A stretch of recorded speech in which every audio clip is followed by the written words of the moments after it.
ஓம் நமச்சிவாய. அனைத்து உயர்நிலை ஜோதிடம் படிக்கக்கூடிய மாணவர்களுக்கு அன்பான வணக்கம். இன்னைக்கு நம்ம பார்க்கக்கூடிய பாடம் என்ன அப்படின்னா, பாடம் 3ல் பாவக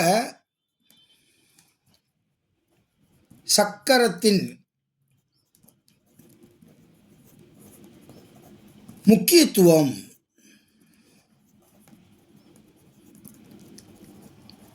இந்த தலைப்பத்தை இன்றைக்கி பார்க்க போகிறோம். இது 3வது பாடம். அதில் ஒரு சப்டைட்டில் தான் பாவக மாறுதல் அப்படின்னு பேருங்க. பாவக மாறுதல் அப்படின்னா என்ன அப்படின்னா, ஒரு கிரகம் ஒரு இடத்துல இருக்கிற மாதிரி தோன்றும்.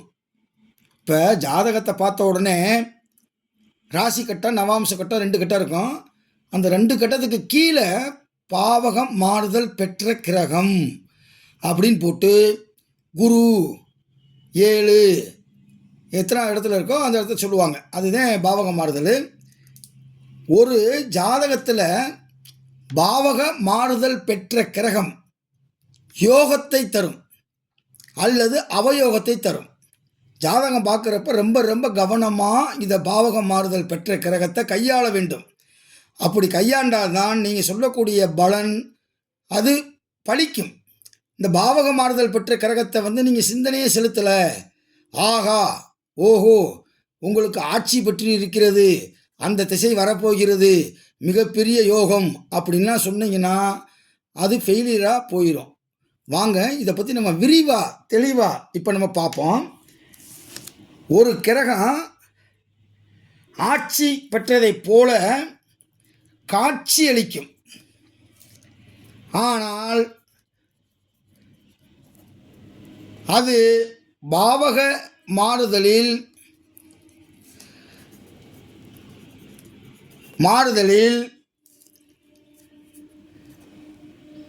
வேறு ராசிக்கு சென்றுவிடும்.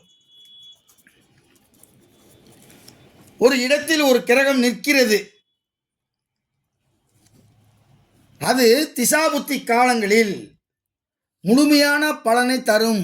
அதாவது ஆட்சி பெற்று இருக்கு, அது முழுமையான பலனை தரும் அப்படின்னு நீங்கள் உறுதிப்படுத்த முடியாது. ஏன்னு கேட்டால் அந்த கிரகம் மாறி பாவக மாறுதலில் மாறி இருந்துச்சுன்னா அது அந்த பலனை தருவது இல்லை. இதுதான். இப்போ உதாரணத்துக்கு உங்களுக்கு ஒரு கட்டத்தை போட்டு நான் சொல்கிறேன்.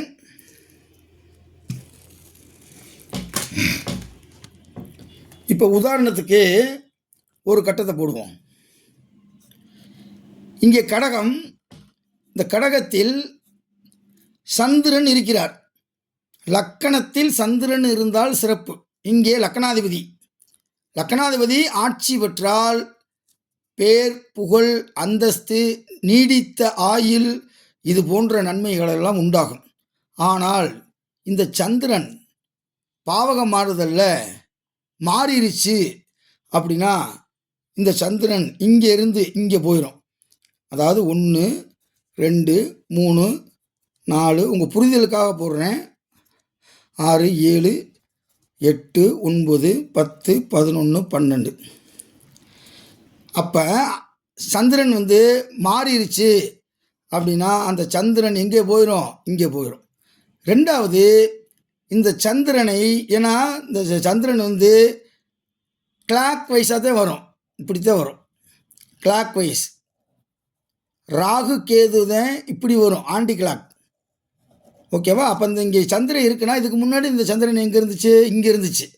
அப்போ சந்திரன் இங்கே போனால் அப்போ லக்னாதிபதி 6 8 12 மறையக்கூடாது என்பது ஜாதக விதி. அப்போ லக்னாதிபதி 12 போய் மறைஞ்சிட்டதா கருதி கொள்ள வேண்டும். அப்போ சுபத்தன்மையோடு இங்கு இல்லை.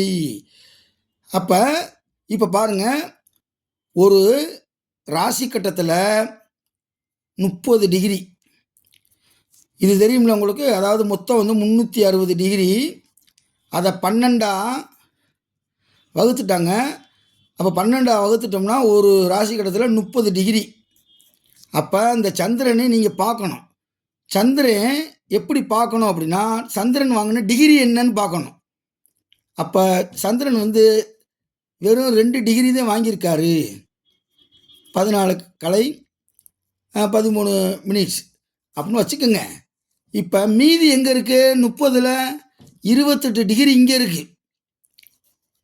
அப்போ இந்த சந்திரன் அதிகமாக இங்கே தான் இருக்குது. அப்போ சந்திரன் சுபத்தன்மையோடு இல்லை அப்படின்னு அர்த்தம்.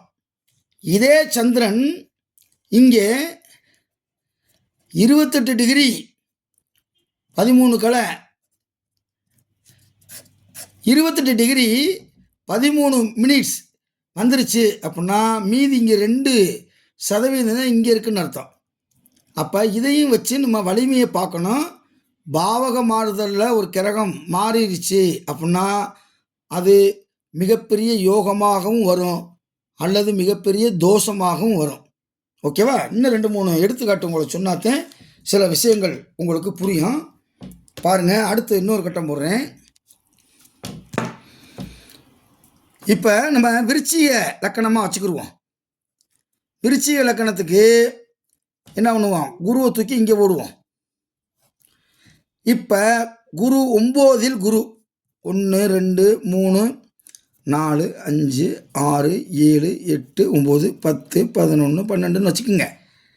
இப்போ விருச்சிக லக்கணத்துக்கு பாக்கியாதிபதி என்று சொல்லக்கூடிய இடத்துல குரு உச்சம், 5க்குரியவன் 2க்குரியவன், தனக்காரகன், பஞ்சமத்தோன் பண்புரு ஸ்தானத்தில் தனித்திருக்க மால் சுங்கன் வேந்தன் நோக்க கெஜத்தையாலும் ஐஸ்வர்யம் வந்து சேரும் அப்படின்ற விதி. அப்போ குரு 9ல் இருக்கிறது ஒரு சிறப்பு, உச்சமாக இருக்கிறது ஒரு சிறப்பு. இப்போ இந்த குரு பாவக மாறுதலை மாறிடுச்சின்னு வச்சுக்கோங்க. பாவக மாறுதலில் குரு அப்படின்னு போட்டிருப்பாங்க ப்ராக்கெட்டில். 9வது இடத்துல இருக்கக்கூடிய குரு மாறிட்டார் அப்படின்னு அர்த்தம். இப்போ இது உச்சம் பெற்ற குருவாக போலியாக காட்சி அளிக்கிறது. பாவக மாறுதலில் மாறிடுச்சுன்னா இந்த குரு இங்கே வந்துருச்சுன்னு அர்த்தம். அப்போ குரு திசை குரு புத்தியில் இவருக்கு நன்மையை தராது. இதுக்கு பேர் தான் கையில் கிடைச்சது வாயில் கிடைக்கல அப்படின்ற மாதிரி இருக்கக்கூடிய ஒரு அமைப்பு. உச்சம் பெற்றும் குரு இவருக்கு பயனில்லை. புரியுதா? பாவக மாறுதல் அப்படின்னா இங்கேருந்து இங்கே போயிடும். ராகு கேது ஒன்று தான் இப்படி வரும், மற்றதெல்லாம் இப்படி வரும் மற்ற கிரகங்கள். ராகு கேது ரிவர்ஸில் போகும். கணக்கு பண்ணலாம், ராகு கேது பார்ப்போம்.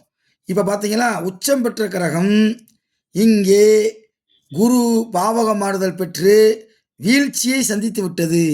அப்போ இது திசை நடத்தும் போது பலகீனம் ஆகும். ஓகேவா? இதே மாதிரி அடுத்து பாருங்க,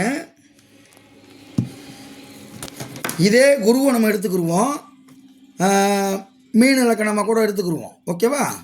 மீன இலக்கணம் இந்த குரு வந்து இங்கே இருக்கார்.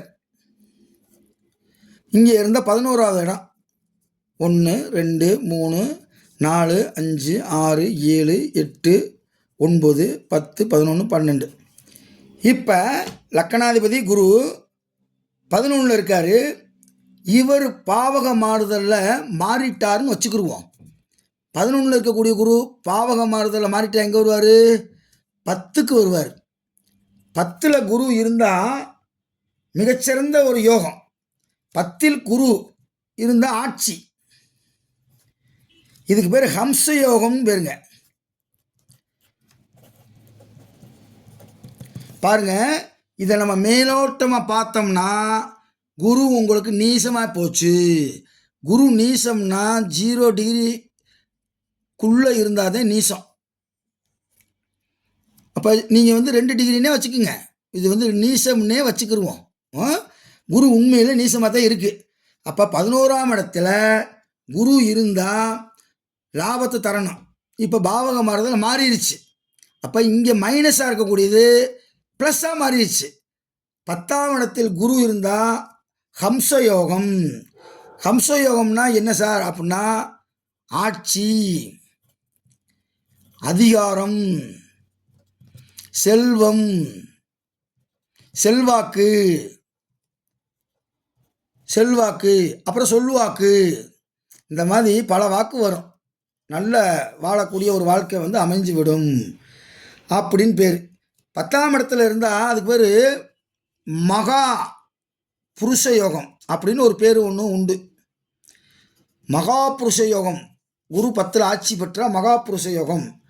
இது அதிகாரம், செல்வம், சமூகத்தில் பெரிய புகழை தரக்கூடிய ஒரு அமைப்பாக மாறுகிறது. அப்போ இவருக்கு ராசி கட்டத்தில் குரு மைனஸாக வந்து பாவகம் மாறுதலில் ப்ளஸ்ஸாக மாறிட்டார். அப்போ இவருக்கு குரு இங்கே அதிக சுபத்தன்மையோடு இருக்கிறார்கள் அப்படின்னு பேர். அப்போ பாவக மாறுதலில் மைனஸும் வரும், ப்ளஸ்ஸும் வரும். அதை நம்ம கவனம் செலுத்தி பார்க்கணும். பாவக மாறுதல் கட்டாயம் பார்க்கணும். 8ல் இருக்கக்கூடிய கிரகம் பாவக மாறுதலில் என்ன ஆகும் அப்படின்னா டக்குன்னு கேந்திரத்துக்கு வந்துடும், 7க்கு வந்துடும். 7 என்பது கேந்திரம். 1 4 7 10. அப்போ கேந்திரத்தில் வந்துருச்சு. அப்போ 8ல் மறைந்த ஒரு கிரகம் பாவக மாறுதல் பெற்றால் அவருக்கு யோகத்தை தரக்கூடியது கேந்திரத்தில் வந்துடுது. அதுக்கப்புறம் பாருங்க, இங்கே இருக்குது 6ல் ஒரு கிரகம் இருக்குது. அது பாவக மாறுதலில் மாறிடுது. மாறிடுச்சுன்னா அந்த கிரகம் 5ல் வந்து அமையும். 5 என்பது திரிகோணம். அப்போ இவருக்கு அது யோகமாக மாறும். அப்போ பாவக மாறுதல் ஒருவரை யோகராக மாற்றும் அல்லது அவயோகமாக மாற்றும். ரொம்ப கவனம் செலுத்தி இந்த பாவக மாறுதலை நீங்கள் பார்க்கணும். அப்படி பார்த்தா தான் அது வெற்றியை கொடுக்கும். அதுக்கப்புறம் ராகு கேதுவை பாருங்கள். ராகு கேது பாவக மாறுதலில் மாறுது. இப்போ 7ல் வந்து 7ல் ராகு இருக்குது. இந்த ராகு எங்கேருந்து வந்திருக்கோம்? 5 6 7 8 9 10 11 12. இப்போ இந்த ராகு எங்கேருந்து வந்திருக்கோம்? இங்கேருந்து வந்திருக்காது, இப்படி வந்திருக்காது. அப்போ 8லிருந்து 7க்கு போயிடுச்சு.